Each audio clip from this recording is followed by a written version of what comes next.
ಯಾದಗಿರಿ ನಗರದಲ್ಲಿದೆ 1.5 ಲಕ್ಷ ಜನಸಂಖ್ಯೆ. ಹಳೆ ಜಾಕ್ವೆಲ್ನ ನೀರು ಜನರಿಗೆ ಸಾಕಾಗ್ತಾ ಇಲ್ಲ. ಹೊಸ ಜಾಕ್ವೆಲ್ ರೆಡಿ, ಬಾಕಿ ಕಾಮಗಾರಿ ಮುಗಿಸಲ್ವಾ? ಯಾದಗಿರಿಯಲ್ಲಿ ನೀರಿನ ಸಮಸ್ಯೆಯ ಸ್ಟೋರಿ ಇದು.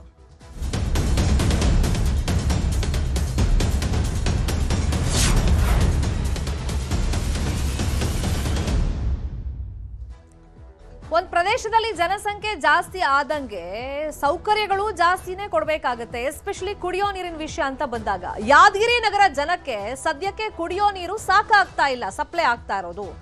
ಹೊಸ ಜಾಕ್ವೆಲ್ ಮಾಡಿದ್ರು ಕೂಡ ವೇಸ್ಟ್ ಆಗಿದೆ. ಮನೆಗಳಿಗೆ ನೀರು ಬರೋದು ಯಾವಾಗ ಅಂತ ಜನ ಪ್ರಶ್ನೆಯನ್ನ ಮಾಡ್ತಾ ಇದ್ದಾರೆ. ಜನಸಂಖ್ಯೆಗೆ ಅನುಗುಣವಾಗಿ ನೀರನ್ನ ಒದಗಿಸಬೇಕು.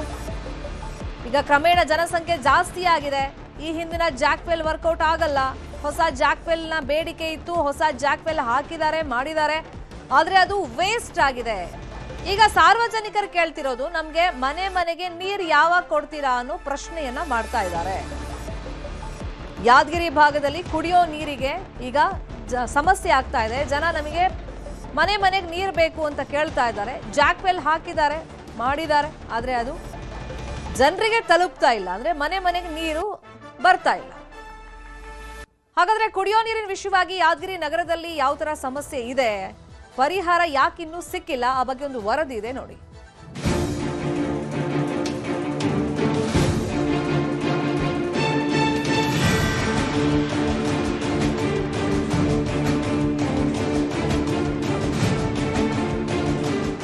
ಆದ್ರೆ ನೀರು ವಾರಕ್ಕೆ 2 ಸಲ ನೀರು ಬರ್ತದೆ ಎಲ್ಲಾ ನಗರಗಳಲ್ಲಿ. ಕುಂತಿರತಕ್ಕಂಥ ಅಧಿಕಾರಿಗಳು ಇದು ಎಷ್ಟರ ಮಟ್ಟಿಗೆ ಸಮಂಜಸ? ಯಾದಗಿರಿ ನಗರ ದಿನೇ ದೊಡ್ಡದಾಗಿ ಬೆಳೀತಾ ಇದೆ. ಜನಸಂಖ್ಯೆ ಹೆಚ್ಚಾಗ್ತಾ ಇದೆ. ಸದ್ಯ 1.5 ಲಕ್ಷಕ್ಕೂ ಅಧಿಕ ಜನ ಯಾದಗಿರಿ ನಗರದಲ್ಲಿದ್ದಾರೆ. ಆದ್ರೆ ಇಷ್ಟು ದೊಡ್ಡ ಪ್ರಮಾಣದ ಜನಸಂಖ್ಯೆಗೆ ಹಳೆ ಕಾಲದಲ್ಲಿ ನಿರ್ಮಾಣ ಮಾಡಿರೋ ಜಾಕ್ವೆಲ್ ನಿಂದ ನೀರು ಪೂರೈಕೆ ಮಾಡಲಾಗ್ತಾ ಇದೆ. 40 ವರ್ಷಗಳ ಹಿಂದಿನ ಜನಸಂಖ್ಯೆಗೆ ಅನುಗುಣವಾಗಿ ಜಾಕ್ವೆಲ್ ನಿರ್ಮಾಣ ಮಾಡಲಾಗಿತ್ತು. ಆದ್ರೆ ಈಗ ಅದೇ ಜಾಕ್ವೆಲ್ ನಿಂದ 1.5 ಲಕ್ಷ ಜನಕ್ಕೆ ನೀರು ಕೊಡಲಾಗ್ತಿದೆ. ನೀರು ಕಡಿಮೆ ಇರೋ ಕಾರಣ ನಗರಸಭೆಯಿಂದ ವಾರಕ್ಕೆ 2 ಬಾರಿ ನೀರು ಪೂರೈಕೆ ಮಾಡಲಾಗ್ತಾ ಇದೆ. ಸಮರ್ಪಕ ನೀರಿಲ್ಲದೆ ಜನ ಪರದಾಡುವಂತಾಗಿದೆ. 24x7 ಜನರಿಗೆ ನೀರು ಹೋಗ್ಬೇಕಂತೇಳಿ ಅದು ಯಾವುದೇ ಉಪಯೋಗಕ್ಕೆ ಆಗ್ತಿಲ್ಲ. ಹಳೆ ಜಾಕ್ವೆಲಿಂದಲೇ ನೀರು ಸಪ್ಲೈ ಮಾಡ್ತದೆ. ಯಾದಗಿರಿ ಜಿಲ್ಲೆಗೆ 2 ದಿನ ಬಿಟ್ಟು ಒಂದೊಂದು ದಿನ ನೀರು ಸಪ್ಲೈ ಆಗ್ತಿದೆ. ಮಾನ್ಯ ಶಾಸಕರು ಮತ್ತು ಜಿಲ್ಲಾ ಉಸ್ತುವಾರಿ ಸಚಿವ ಪ್ರಿಯಾಂಕ ಖರ್ಗೆ ಅವರು ಶೀಘ್ರವೇ ಇದರ ಅಧಿಕಾರಿಗಳಿಗೆ ತರಾಟೆಗೆ ತಗೊಂಡು ಅಧಿಕಾರಿಗಳಿಗೆ ಬಿಸಿ ಮುಡಿಸಿ ಜಾಕ್ವೆಲ್ ರಿಪೇರಿ ಮಾಡಿಸ್ಬೇಕು ಮತ್ತು ಜನರಿಗೆ ನೀರು ಉಪಯೋಗ ಆಗ್ತಕ್ಕಂಥ ಆಗಬೇಕು. ಒಳಚರಂಡಿ ಮತ್ತು ನಗರಸಭೆ ಇಲಾಖೆಯವರು ಯಾಕೆ ಈ ರೀತಿ ಬೇಜವಾಬ್ದಾರಿ ಇದು ಮಾಡ್ತಾ ಇದ್ದಾರೆ ಗೊತ್ತಾಗ್ತಿಲ್ಲ. ಒಂದು ವೇಳೆ ಮಾಡೋದಿದ್ದರೆ ಶಾಸಕರ ಕಚೇರಿ ಮುಂದೆ ಹೋರಾಟ ಮಾಡುತ್ತೇವೆ ಅಂತೇಳಿ ಎಚ್ಚರಿಕೆ ನೀಡುತ್ತೇವೆ. ಇಲ್ಲಿಂದ 40 ಕಿಲೋಮೀಟರ್ ಅಂತರದಲ್ಲಿರ್ತಕ್ಕಂಥ ಗುರುಮುಟ್ಕಲ್ಲ ಪಟ್ಟಣಕ್ಕೆ ಈ ನದಿಯಿಂದ ದಿನಾಲೂ ನೀರು ಸರಬರಾಜು ಆಗ್ತದೆ. ಆದರೆ ಕೂಗಳತೆ ಅಂತರದಲ್ಲಿರ್ತಕ್ಕಂಥ ಈ ಪಟ್ಟಣದ ನಿವಾಸಿಗಳು ಒಂದಿನ ಬಿಟ್ಟು ಒಂದಿನ ಆಲ್ಟರ್ನೇಟಿವ್ ಡೇಸಲ್ಲಿ ನೀರು ಸಪ್ಲೈ ಆಗ್ತಾ ಇದೆ. ಸರ್ಕಾರ 54 ಕೋಟಿಗಳಷ್ಟು ದೊಡ್ಡ ಮೊತ್ತದ ಹಣವನ್ನು ಖರ್ಚು ಮಾಡಿದರೂ ಕೂಡ ಜಾಕ್ವೆಲ್ ರೆಡಿಯಾಗಿದೆ, ಪೈಪ್ಲೈನ್ ಕೂಡ ಅರ್ಧ ಆಗಿದೆ. ಮುಂದಿನ ವ್ಯವಸ್ಥೆ ಏನು ಬಾಕಿ ಉಳಿದಿದೆ ಆ ಕಾರ್ಯವನ್ನು ಪರಿಪೂರ್ಣಗೊಳಿಸಿ ನಿವಾಸಿಗಳಿಗೆ ಶುದ್ಧ ಕುಡಿಯುವ ನೀರನ್ನು ಸರಬರಾಜು ಮಾಡಬೇಕು. ಹಾಗೆ ಮಾಡದಿದ್ದರೆ ರಸ್ತೆ ರುಕಾವು ಮಾಡಿ ದೊಡ್ಡ ಪ್ರಮಾಣದ ಪ್ರತಿಭಟನೆ ಮಾಡಲಿಕ್ಕಿದ್ದೇವೆ ಅಂತ ಈ ಮೂಲಕ ನಾನು ಎಚ್ಚರಿಕೆ ನೀಡ್ತೇನೆ. ಫಿಲ್ಟರ್ ಜಾಕ್ವಾಲ್ ಇಲ್ಲಿಂದ ಏನಾದರೂ ಸರಬರಾಜು ಆಗ್ತಕ್ಕಂಥ ಅರ್ಧಂಬರ್ಧ ಪೈಪ್ಲೈನ್ ಮಾಡಿಕೇಸಿ ಉಳಿದಿರತಕ್ಕಂಥ ಪೈಪ್ಲೈನ್ ಮಾಡದೆ ಕುಂತಿರತಕ್ಕಂಥ ಅಧಿಕಾರಿಗಳು ಇದು ಎಷ್ಟರ ಮಟ್ಟಿಗೆ ಸಮಂಜಸ?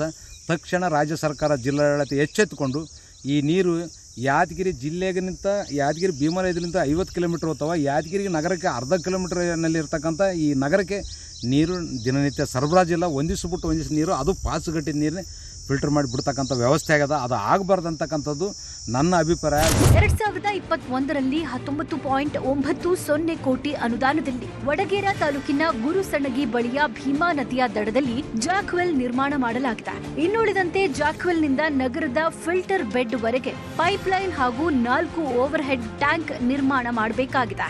ಆದ್ರೆ ಇದಕ್ಕೆ 53 ಕೋಟಿ ಹೆಚ್ಚುವರಿ ಬಿಡುಗಡೆಯಾಗಿದೆ. ಆದ್ರೆ ಪೈಪ್ಲೈನ್ ಕಾಮಗಾರಿಗೆ ಕ್ಲಿಯರೆನ್ಸ್ ಸಿಗ್ತಿಲ್ಲ. ಲೋಕೋಪಯೋಗಿ ಇಲಾಖೆ ರಸ್ತೆಯನ್ನ ಅಗೆದು ಪೈಪ್ಲೈನ್ ಮಾಡೋಕೆ ಗ್ರೀನ್ ಸಿಗ್ನಲ್ ಕೊಡಬೇಕಾಗಿದೆ. ಯಾದಗಿರಿ ಜಿಲ್ಲೆಯಲ್ಲಿ ಸುಮಾರು 56 ಕೋಟಿಗಿಂತ ಹೆಚ್ಚು ಇದನ್ನ ಮಾಡಿ ಒಂದು ಜಾಕ್ವೆಲ್ನ ಇದು ಮಾಡಿದ್ರು. ಅಂದರೆ 24x7 ನೀರು ಬರಬೇಕು ನಗರದಲ್ಲಿ ಅಂತೆಲ್ಲ. ಆದರೆ ನೀರು ವಾರಕ್ಕೆ 2 ಸಲ ನೀರು ಬರ್ತದೆ ಎಲ್ಲ ನಗರಗಳಲ್ಲಿ. ನೀರಿನ ಭಾಳ ಪ್ರಾಬ್ಲಮ್ ಅದ. ಪ್ರತಿಯೊಂದಕ್ಕೂ ನೀರು ಅವಶ್ಯಕತೆ ಇದೆ. ಹಾಗಾಗಿ ಇದು 56 ಕೋಟಿ ವೆಚ್ಚನ ತಗೊಂಡು ನೀವು ಒಂದು ಜಾಕ್ವೆಲ್ ಇದು ಮಾಡ್ತಾಯಿದ್ದೀರಿ, ಆದರೆ ಇನ್ನೂ ಹಳೆ ಜಾಕ್ವೆಲ್ಲಿಂದನೇ ನೀರು ಸರಬರಾಜು ಆಗ್ತಾ ಇದೆ. ಹಿಂಗಾಗಿ ಇಲ್ಲಿ ಸಾರ್ವಜನಿಕರಿಗೆ ತುಂಬ ತೊಂದರೆ ಆಗ್ತಾ ಇದೆ. ಕೂಡಲೇ ಇದನ್ನು ಶಾಸಕರಾಗಿರಲಿ ಅಧಿಕಾರಿಗಳಾಗಿರಲಿ ಇದನ್ನು ಕೆಲಸ ಮಾಡಿ ಜನರಿಗೆ ಉಪಯೋಗ ಆಗಲಿ ಅಂತ ಕೆಲಸ ಮಾಡಲಿ ಅಂತೇಳಿ ಈ ಮೂಲಕ ಕೇಳ್ತಾರೆ. ಒಟ್ನಲ್ಲಿ ಜಾಕ್ವೆಲ್ ಕಾಮಗಾರಿ ಅರ್ಧಕ್ಕೆ ನಿಂತಿದೆ. ಪೈಪ್ ಲೈನ್ಗೆ ಇರೋ ತೊಂದರೆ ನಿವಾರಣೆಯಾದ್ರೆ ಯಾದಗಿರಿ ಜನರ ನೀರಿನ ಬವಣೆ ಸಂಪೂರ್ಣ ನೀಗಲಿದೆ. ಗಣೇಶ್ ಮಾಲಿ ಪಾಟೀಲ್, ನ್ಯೂಸ್ 18 ಯಾದಗಿರಿ. ಹತ್ತತ್ರ 1.5 ಲಕ್ಷ ಜನಸಂಖ್ಯೆ ಇದೆ. ಈಗ 40 ವರ್ಷದ ಹಿಂದಿನ ಜನಸಂಖ್ಯೆ ಆಧಾರದ ಮೇಲೆ ಈಗ ನೀರು ಸಪ್ಲೈ ಮಾಡ್ತೀವಿ ಅಂದ್ರೆ ಆಗಲ್ಲ. ಸಾರ್ವಜನಿಕರು ಇದೇ ವಿಷಯವಾಗಿ ಆಕ್ರೋಶ ವ್ಯಕ್ತಪಡಿಸ್ತಾ ಇರೋದು. ಮತ್ತೆ ಈಗ ನೋಡಿ, ವಾರಕ್ಕೆ 2 ಸತಿ ನೀರು ಕೊಡ್ತಾ ಇದ್ದಾರೆ. ಪ್ರತಿದಿನ ನಮಗೆ ಮನೆಗೆ ನೀರು ಸಪ್ಲೈ ಆಗಬೇಕು ಅಂತ ಕೇಳ್ತಾ ಇದ್ದಾರೆ. ಇಲ್ಲಿ ಕೋಟಿ ಕೋಟಿ ಅನುದಾನ ಸುರಿದು ಪ್ರಯೋಜನ ಆಗಿಲ್ಲ ಅನ್ನೋ ರೀತಿಯಲ್ಲಿ ಆಗಿದೆ. ಕೆಲವು ಸತಿ ಈ ಮೂಲ ಸೌಕರ್ಯ ಒದಗಿಸೋ ವಿಷಯದಲ್ಲೇ ಈ ಅಧಿಕಾರಿಗಳ ಸಮನ್ವಯದ ಕೊರತೆ ಅಥವಾ ಡಿಪಾರ್ಟ್ಮೆಂಟ್ಗಳ ನಡುವೆ ಒಂದು ಕೋಆರ್ಡಿನೇಷನ್ ಇಲ್ಲದೆ ಇದ್ರೆ ಈ ರೀತಿ ಸಮಸ್ಯೆಗಳಾಗುತ್ತೆ. ಹಿಂಗೆ ಡಿಲೇ ಮಾಡ್ತಾ ಹೋದ್ರೆ ಅದ್ರ ವೆಚ್ಚನೂ ಜಾಸ್ತಿ ಆಗ್ತಾ ಹೋಗುತ್ತೆ. ಈಗ ಅನುದಾನ ಕೈಯಲ್ಲಿದೆ, ಕಾಮಗಾರಿ ನಡೆಸೋದಕ್ಕೆ ಈಗ PWD ಇಲಾಖೆಯಿಂದ ಅವಕಾಶ ಸಿಗಬೇಕಾಗಿದೆ, ಗ್ರೀನ್ ಸಿಗ್ನಲ್ ಸಿಗಬೇಕಾಗಿದೆ, ಪೈಪ್ ಲೈನ್ ಅಲ್ಲಿ ಅವಕಾಶ ಮಾಡಿಕೊಡ್ಬೇಕು ರೋಡಲ್ಲಿ ಹಾಕೋದಕ್ಕೆ. ಇದಕ್ಕೆ PWD ಇಲಾಖೆ ಅಧಿಕಾರಿಗಳು ಸಂಬಂಧಪಟ್ಟಂಗೆ ಇದಕ್ಕೆ ಆದಷ್ಟು ಬೇಗ ಗ್ರೀನ್ ಸಿಗ್ನಲ್ ಕೊಡಬೇಕಾಗುತ್ತೆ. ಇದೇ ವಿಷಯವಾಗಿ ಇನ್ನಷ್ಟು ಡೀಟೇಲ್ ಆಗಿ ಇನ್ಫಾರ್ಮೇಶನ್ ಕೊಡ್ತಾ ಹೋಗೋದಕ್ಕೆ ನೇರ ಸಂಪರ್ಕದಲ್ಲಿ ಕನೆಕ್ಟ್ ಆಗಿದ್ದಾರೆ ನಮ್ಮ ರಿಪೋರ್ಟರ್ ಗಣೇಶ್. ಈಗ ಸಮಸ್ಯೆ ಏನು ಅಂತ ನಾವು ನೋಡಿದ್ವಿ, ಅನುದಾನನೂ ಕೈಯಲ್ಲಿದೆ, ಬಟ್ ಈ ಡಿಪಾರ್ಟ್ಮೆಂಟ್ಗಳ ಮಧ್ಯದಲ್ಲಿ ಒಂದು ಸಮನ್ವಯತೆ ಯಾಕಿಲ್ಲ? PWD ಇಲಾಖೆ ಅಧಿಕಾರಿಗಳು ಯಾಕೆ ಡಿಲೇ ಮಾಡ್ತಿದ್ದಾರೆ? ಎಸ್ ಶರ್ಮಿತಾ ಶೆಟ್ಟಿ, ಏನು ಯಾದಗಿರಿ ಜಿಲ್ಲೆಗೆ ಏನು ಶಾಶ್ವತವಾಗಿ 24 ಗಂಟೆ ಕುಡಿಯುವ ನೀರಿನ ವ್ಯವಸ್ಥೆಗಾಗಿ 56 ಕೋಟಿ ಅನುದಾನದಲ್ಲಿ ಏನೋ ಒಂದು ಕಾಮಗಾರಿಯನ್ನ ಪ್ರಾರಂಭವಾಗಿದೆ. ಆದ್ರೆ ಆ ಕಾಮಗಾರಿ ಎಲ್ಲವೂ ಅರ್ಧಕ್ಕೆ ನಿಂತಿದೆ. ಯಾಕೆಂತಂದ್ರೆ ಈ ನಗರಸಭೆಯವ್ರಿಗೆ ಕೇಳಿದ್ರೆ PWD ಅವ್ರ ಮೇಲೆ ಹಾಕ್ತಾರೆ, ಅವ್ರಿಗೆ ಕೇಳಿದ್ರೆ ಮತ್ತೊಬ್ಬರ ಮೇಲೆ ಹಾಕ್ತಾರೆ. ಹೀಗಾಗಿ ಇಲ್ಲಿ ಜನರಿಗೆ, ಯಾದಗಿರಿ ಜಿಲ್ಲೆಯ ಜನರಿಗೆ ಶುದ್ಧ ಕುಡಿಯುವ ನೀರಿನಿಂದ ವಂಚಿತರಾಗಿದ್ದಾರೆ ಅಂತ ಹೇಳ್ಬೇಕಾಗುತ್ತೆ. ನಿಜಕ್ಕೂ 24 ಗಂಟೆ ನೀರು ಸರಬರಾಜು ಆಗ್ಬೇಕಾಗಿತ್ತು. ಆದ್ರೆ ಈಗ 2 ದಿನಕ್ಕೆ ಒಂದು ಸಾರಿ ಯಾದಗಿರಿ ಜಿಲ್ಲೆಗೆ ನೀರು ಸರಬರಾಜು ಆಗ್ತದೆ. ನಿಜಕ್ಕೂ ಇಲ್ಲಿಂದ ಏನು ಗುರ್ಮಿಟ್ಕಲ್ಗೆ ಹೋಗುತ್ತೆ ನೀರು, ಆದ್ರೆ ಇಲ್ಲಿಂದ ನಗರದ 1,50,000ಕ್ಕಿಂತಲೂ ಹೆಚ್ಚು ಜನರು ಇಲ್ಲಿ ವಾಸ ಮಾಡ್ತಾರೆ. ಅವರಿಗೆ ಪ್ರತಿನಿತ್ಯ ಶುದ್ಧವಾದ ಕುಡಿಯುವ ನೀರು ಸಿಗ್ತಾ ಇಲ್ಲ. ಹಾಗಾಗಿ ಜನರು ಕೂಡ ಸಾಕಷ್ಟು ರೋಷವಾಗಿದ್ದಾರೆ. ಕಲ್ಯಾಣ ಕರ್ನಾಟಕಕ್ಕೆ ಸಾಕಷ್ಟು ಅಭಿವೃದ್ಧಿ ಬರ್ತಾ ಇದೆ. ಯಾಕೆ ಈ ಬಂದಿರತಕ್ಕ ಅನುದಾನ ಬರ್ತಾ ಇದೆ, ಆ ಅನುದಾನವನ್ನ ಬಳಸ್ಕೊಳ್ಳೋದ್ರಲ್ಲಿ ಜನಪ್ರತಿನಿಧಿಗಳು ಮತ್ತು ಅಧಿಕಾರಿಗಳು ಎಲ್ಲಿ ವಿಫಲರಾಗಿದ್ದಾರೆ, ಅನುದಾನ ಹೇಗೆ ಬಳಸ್ಕೋಬೇಕು, ಹೇಗೆ ಕೆಲಸ ಮಾಡ್ಬೇಕು ಅಂತ ಹೇಳಿ ಇವ್ರಿಗೆ ಗೊತ್ತಾಗ್ತಾ ಇಲ್ವಾ ಅಂತ ಹೇಳಿ ಜನರು ಸಾರ್ವಜನಿಕರವಾಗಿ ಮಾತಾಡ್ತಾ ಇದ್ದಾರೆ ಅಂತ ಹೇಳ್ಬೇಕಾಗುತ್ತೆ. ನಿಜಕ್ಕೂ ಕಲ್ಯಾಣ ಆಗುತ್ತೆ ಈ ಭಾಗ, ಕಲ್ಯಾಣ ಕರ್ನಾಟಕ ಅಂತಂದ್ರೆ ನಿಜಕ್ಕೂ ಇಲ್ಲಿ ಯಾರಿಗೂ ಕೂಡ ಕಲ್ಯಾಣ ಆಗ್ತಾ ಇಲ್ಲ. ಜನಪ್ರತಿನಿಧಿಗಳು ಮತ್ತು ಅಧಿಕಾರಿ ಗುತ್ತಿಗೆದಾರರು ಮಾತ್ರ ಕಲ್ಯಾಣವಾಗ್ತಾ ಇದ್ದಾರೆ. ಸಾಮಾನ್ಯವಾಗಿ ಮತದಾರರು ಏನು ಇಲ್ಲಿ ಯಾದಗಿರಿಯ ನಿವಾಸಿಗಳು ಯಾರು ಕೂಡ ಕಲ್ಯಾಣವಾಗಿಲ್ಲ ಅಂತ ಜನರು ಕೂಡ ಹೇಳ್ತಕ್ಕಂತ ಮಾತಾಗಿದೆ. ಒಟ್ಟಾರೆಯಾಗಿ ಈ ಅಧಿಕಾರಿಗಳ ನಿರ್ಲಕ್ಷ್ಯದಿಂದ ಈ ಒಂದು ಕಾಮಗಾರಿ ಇನ್ನು ಅರ್ಧಕ್ಕೆ ನಿಂತಿದೆ. ಈಗಲಾದ್ರೆ ಎಚ್ಚೆತ್ತುಕೊಂಡು ಏನು ಕಾಮಗಾರಿ ಸಂಪೂರ್ಣವಾಗಿ ಮಾಡಿ ಜನರಿಗೆ ಕುಡಿಯೋ ನೀರಿನ ಪ್ರತಿನಿತ್ಯ ಒದಗಿಸ್ತಾರ ಅಂತ ಕಾದ್ ನೋಡ್ಬೇಕಾಗಿದೆ. ಶರ್ಮಿತಾ ಶೆಟ್ಟಿ, ಹೊಸ ಜಾಕ್ವೆಲ್ ಹಾಕಿ ಎಷ್ಟು ಟೈಮ್ ಆಯ್ತು ಗಣೇಶ್ ಅಲ್ಲಿ? ಇದು ಹೊಸ ಜಾಕ್ವೆಲ್ ಹಾಕಿ ಏನೋ 3 ವರ್ಷಕ್ಕೂ ಅಧಿಕ ಆಗಿದೆ. ಆದ್ರೆ ಕಾಮಗಾರಿ ಮಾತ್ರ ಸಂಪೂರ್ಣ ಆಗಿಲ್ಲ, ಅರ್ಧಕ್ಕೆ ನಿಂತ್ಬಿಟ್ಟಿದೆ. ಯಾಕಂತಂದ್ರೆ PWD ಅವರು ನಾವು ಪೈಪ್ ಅನ್ನ ಹಾಕೋದಿಕ್ಕೆ ಒಂದು ರಸ್ತೆಯನ್ನಾಗೋದು ಪೈಪ್ ಅನ್ನ ಹಾಕೋತೀವಿ ಅಂತ ಅವ್ರಾಗಿದ್ರೆ ಇನ್ನು ಅದಕ್ಕೆ ಅಪ್ರೂವಲ್ ಬಂದಿಲ್ಲ, ಹಾಗಾಗಿ ನಾವು ನಿಲ್ಸಿದ್ವಿ ಅಂತಕ್ಕಂತಹ ಮಾತನ್ನ ಹೇಳ್ತಾ ಇದ್ದಾರೆ ಶರ್ಮಿತಾ ಶೆಟ್ಟಿ. ಅಲ್ಲ, PWD ಇಲಾಖೆಯಿಂದ ಯಾಕೆ ಅಪ್ರೂವಲ್ ಸಿಗ್ತಾ ಇಲ್ಲ? ಯಾಕೆ ರಸ್ತೆ ಆಗಿರೋದಕ್ಕೆ, ಪೈಪ್ ಲೈನ್ ಅಲ್ಲಿ ಹಾಕಕ್ಕೆ? ಅದು NOC ಇಂದ ನೋ ಅಬ್ಜೆಕ್ಷನ್ ಸರ್ಟಿಫಿಕೇಟ್ ತಗೊಂಡ್ ಬರ್ಬೇಕು ಇವರು. ಅದಕ್ಕೆ ಅವ್ರ ಇಲಾಖೆಯಿಂದ ಸಾಕಷ್ಟು ಒಂದು ರೂಲ್ಸ್ ಗಳಿದಾವೆ. ಹಾಗಾಗಿ ಇವರು ಈ ಒಂದು ನಗರಸಭೆ ಅಧಿಕಾರಿಗೂ ಕೂಡ ಇದರಲ್ಲಿ ನೆಗ್ಲಿಜೆನ್ಸಿ ಇದೆ ಅಂತ ಹೇಳ್ಬೇಕಾಗುತ್ತೆ. ಯಾಕೆಂತಂದ್ರೆ ಮುತುವರ್ಜಿ ವಹಿಸಿ ಆದಷ್ಟು ಬೇಗ ಜನಪ್ರತಿನಿಧಿಗಳು ಹೇಳಿದ್ರೆ ಎಲ್ಲಾ ಕೆಲಸನೂ ಆಗುತ್ತೆ. ಜನಪ್ರತಿನಿಧಿಗಳು ಕೂಡ ಇಲ್ಲಿಯ ಶಾಸಕರು ಕೂಡ ಮುಂದಾಳತ್ವವನ್ನು ವಹಿಸಿ ಯಾಕೆ ತಡ ಮಾಡ್ತಾ ಇದ್ದೀರಾ ಅಂತ ಹೇಳಿ ಬೇರೆ ಬೇರೆ ಅಕ್ರಮ ಕೆಲಸಕ್ಕೆ ಬೇರೆಯವರಿಗೆ ಎಲ್ಲ ಸಾಥ್ ಕೊಡ್ತಾರೆ. ಆದ್ರೆ ಒಂದು ಜನರಿಗೆ ಕುಡಿಯೋ ನೀರಿಗೆ ಯಾಕೆ ಇವರೊಂದು ನಿಷ್ಕಾಳಜಿ ತೋರಿಸ್ತಾ ಇದ್ದಾರೆ? ಯಾದಗಿರಿ ಜಿಲ್ಲೆಯ ಜನರು ಅಂದ್ರೆ ಇವ್ರಿಗೆ ಯಾಕಂದ್ರೆ ಅಷ್ಟು ತಾತ್ಸಾರ ಅಂತ ಹೇಳಿ ಇಲ್ಲಿ ಪ್ರಶ್ನೆ ಕಾಡ್ತಾ ಇದೆ ಶರ್ಮಿತಾ ಶೆಟ್ಟಿ. ಅಧಿಕಾರಿಗಳು ಜನಪ್ರತಿನಿಧಿಗಳು ಮನ್ಸ್ ಮಾಡಿದ್ರೆ ಆದಷ್ಟು ಬೇಗ ಕೆಲಸ ಆಗುತ್ತೆ. ಅವ್ರಿಗೆ ಸ್ವಲ್ಪ ಮುತುವರ್ಜಿ ಇರಬೇಕು ಅಲ್ವಾ? ಈಗ 73 ಕೋಟಿ ವೆಚ್ಚದಲ್ಲಿ ಕಾಮಗಾರಿ ಆಗಿರೋದು, ಆ ಅನುದಾನ ಎಲ್ಲ ಕಂಪ್ಲೀಟ್ ಆಗಿದೆಯಾ? ಈಗ 50 ಕೋಟಿಗೂ ಹೆಚ್ಚು ರಿಲೀಸ್ ಆಗಿದೆಯಲ್ಲ, ಅದಿನ್ನೂ ಪೆಂಡಿಂಗ್ ಅಲ್ಲಿ ಇದೆಯಾ? ಆ ಕೆಲಸ ಆಗೇ ಇಲ್ಲ.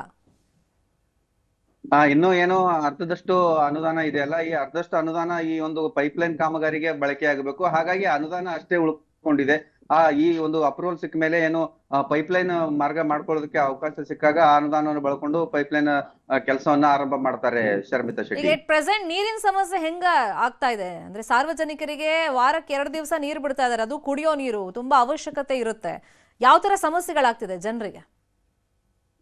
ನಿಜಕ್ಕೂ ಯಾದಗಿರಿ ಜಿಲ್ಲೆಯ ಜನರ ಒಂದು ತೊಂದರೆ ಹೇಳತಿರದಂತ ಆಗಿದೆ. ಸಾಕಷ್ಟು ತೊಂದರೆಯನ್ನ ಅನುಭವಿಸ್ತಾ ಇದ್ದಾರೆ. ನಾವು ದೂರ ಹೋಗಿ ನೀರನ್ನು ತಗೊಂಡ್ ಬರ್ತೀವಿ, ಬೋರ್ವೆಲ್ ಹೋಗಿ ನೀರು ತಗೊಂಡ್ ಬರ್ತೀವಿ.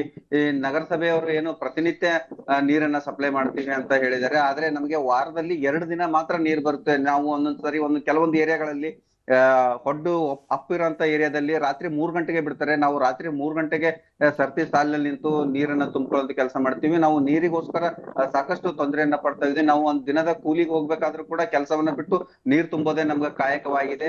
ಅಧಿಕಾರಿಗಳ ಸಾಕಷ್ಟು ನಿಷ್ಕಾಳಜಿಯನ್ನ ಮಾಡ್ತಾ ಇದ್ದಾರೆ. ನಮ್ಗೆ ಸರಿಯಾಗಿ ನಮ್ಮ ಹತ್ರ ಟ್ಯಾಕ್ಸ್ ಮಾತ್ರ ತಗೊಳ್ಳೋದಕ್ಕೆ ಪ್ರತಿ ತಿಂಗಳು ಬರ್ತಾರೆ. ಆದ್ರೆ ನಮ್ಗೆ ನೀರು ಪೂರೈಕೆ ಮಾಡೋದಕ್ಕೆ ಬರ್ತಾ ಇಲ್ಲ. ಇವರು ಅಧಿಕಾರಿಗಳು ನೀರು ಪೂರೈಕೆ ಮಾಡಕ್ಕೆ ಇವ್ರ ಕೈಲಿ ಆಗ್ತಾ ಇಲ್ಲ ಅಂತಕ್ಕಂಥ ಆಕ್ರೋಶದ ಮಾತನ್ನ ಯಾದಗಿರಿ ಜಿಲ್ಲಾ ಜನರು ಹೇಳ್ತಾ ಇದ್ದಾರೆ. ಶರ್ಮಿತಾ ಶೆಟ್ಟಿ, ಸುದ್ದಿ ಫಾಲೋ ಅಪ್ ಮಾಡೋಣ. ಥ್ಯಾಂಕ್ ಯು ಗಣೇಶ್, ಈ ಕ್ಷಣದ ಮಾಹಿತಿಯನ್ನ ಕೊಟ್ಟಿದ್ದಕ್ಕೆ.